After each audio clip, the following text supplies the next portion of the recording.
लंकापति रावण के वध के बाद जब अयोध्यापति प्रभु श्री राम की कीर्ति दूर दूर तक फैल रही थी और वह मर्यादा पुरुषोत्तम कहलाने लगे थे, तब एक दिन महादेव शिव की इच्छा भी मर्यादा पुरुषोत्तम श्री राम से मिलने की हुई।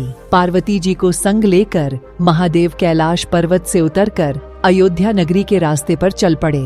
भगवान शिव और माँ पार्वती को अयोध्या आया देखकर श्री सीताराम जी बहुत खुश हुए।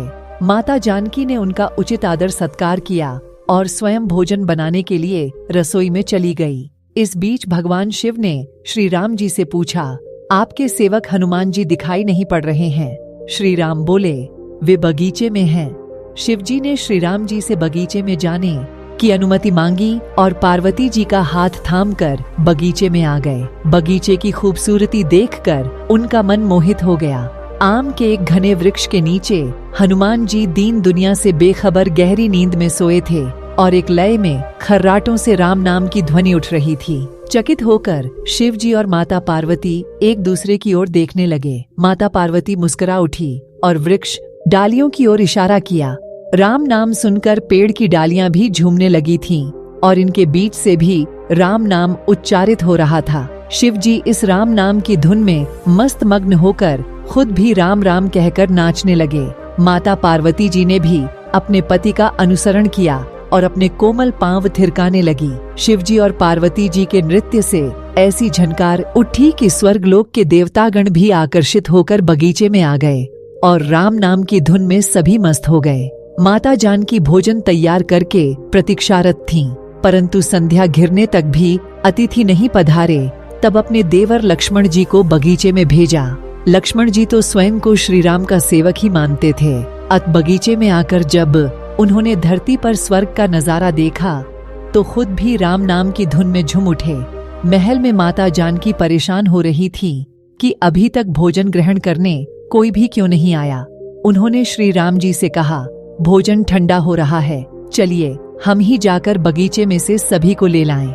जब सीताराम जी बगीचे में गए तो वहाँ राम नाम की धूम मची हुई थी। हनुमान जी गहरी नींद में सोए हुए थे और उनके खर्राटों से अभी तक राम नाम निकल रहा था। श्री सियाराम भाव विहल हो उठे। राम जी ने हनुमान जी को नींद से जगाया और प्रेम से उनकी तरफ निहारने लगे। हनुमान जी प्रभु को आया देख शीघ्रता से उठ खड़े हुए। नृत्य का समा भंग हो गया। शिव जी खुले कंठ से हनुमान जी की राम भक्ति की सराहना करने लगे। हनुमान जी प्रभु को आया देख शीघ्रता से उठ खड़े हुए। नृत्य का समा भंग हो गया। शिव जी खुले कंठ से हनुमान जी की राम भक्ति की सराहना करने लगे। हनुमान जी संकुचाए लेकिन मन ही मन खुश हो रहे थे। श्री सियाराम ने भोजन करने का आग्रह भगवान शिव जी से किया। सभी लोग महल में भोजन करने के लिए चल पड़े। माता जानकी भोजन परोसने लगी। हनुमान जी को भी श्री राम जी ने पंक्ति में बैठने का आदेश दिया। हनुमान जी बैठ तो गए, परंतु आदत ऐसी थी कि राम जी के भोजन करने के उपरांत ही सभी लोग भोजन करते थे। आज श्री राम के आदेश से पहले भोजन करना पड़ रहा था।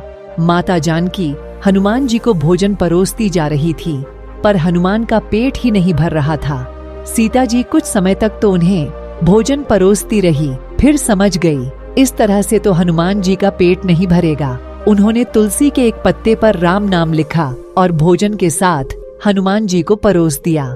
तुलसी पत्र खाते ही हनुमान जी को संतुष्टि मिली और वह भोजन खाकर उठ खड़े हुए।